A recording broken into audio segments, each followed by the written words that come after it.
Hello, and welcome to this Q30 Sports Report brought to you by Q30 Television.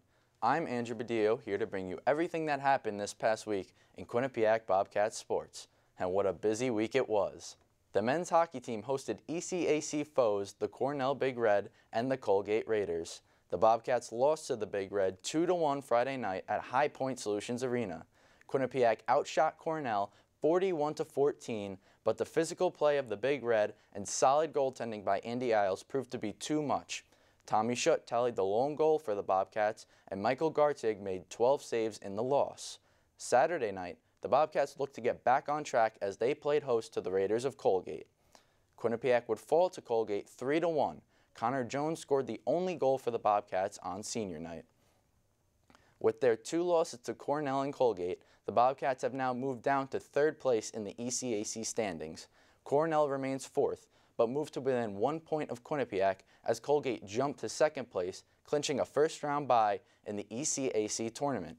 Union remains atop the standings with 33 points. The ECAC regular season concludes with the upcoming week of action. The women's hockey team traveled to upstate New York this weekend as they faced off against number 3 Cornell and Colgate. The Bobcats shot Cornell Saturday night at Liner Rink, defeating the Big Red 2-1. At the start of the 3rd period, Quinnipiac was down 1-0, but the Bobcats fought back as Emma Woods and Kelly Babstock scored, giving QU the 2-1 victory, the first at Liner Rink since 2006 for Quinnipiac. The Bobcats continued their winning ways Saturday at Star Rink as they defeated the Colgate Raiders 3-0. Kelly Babstock tallied her 200th career point in the victory. Emma Woods, Cheyenne D'Arcangelo, and Sydney Roosler scored the goals for the Bobcats. With the ECAC weekend sweep for the Bobcats, they have clinched the 4th seed in the conference. They will play host to the 5th seeded St. Lawrence Saints next weekend in a best-of-3 series in the ECAC quarterfinals. The series is a rematch between the two teams who went to 3 games in last season's ECAC quarterfinals, with the Saints prevailing 2-1. The men's basketball team had a big week as they took on a pair of MAC rivals, the Canisius Golden Griffins and the Niagara Purple Eagles. The Bobcats defeated the Golden Griffins 88-81 Thursday night on the road. Umar Shannon finished with a team-high 26 points for QU as Usman Drame led the way with 12 rebounds. Coming off the win at Canisius, the Bobcats traveled to the Gallagher Center for Saturday afternoon's game against the Niagara Purple Eagles. Umar Shannon hit a game-winning 3-pointer at the buzzer to give the Bobcats the 90-88 win.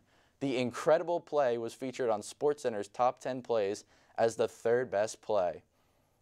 The women's basketball team also had a busy slate of MAC games last week. The Bobcats traveled to upstate New York Thursday to take on the Siena Saints.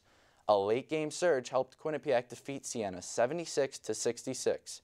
Brittany McQueen had a big game, scoring 14 points and grabbing 14 rebounds, while Jasmine Martin led the team with 5 assists. After topping the Saints, the Bobcats traveled back home for a senior day tilt against the St. Peter's Peacocks Saturday at Lender Court. The Bobcats defeated the Peacocks 67-44 behind Sam Guastella and Martin, who each scored 13 points. McQueen grabbed 9 rebounds, and Boo Abshar dished out 9 assists. With their weekend sweeps, both teams improved their standings in the MAC. The men moved into sole position of 2nd place in the standings, just 2 games back of leader Iona. The women solidified their position in the 4th spot, just a game behind 3rd place Fairfield. The MAC Championship Tournament begins March 6th at the Mass Mutual Center in Springfield, Massachusetts. Well, that'll do it for your Q30 Sports Report, brought to you by Q30 Television. Be sure to follow us on Twitter at Q30 Sports and check out our website, q30television.com. Thank you for watching.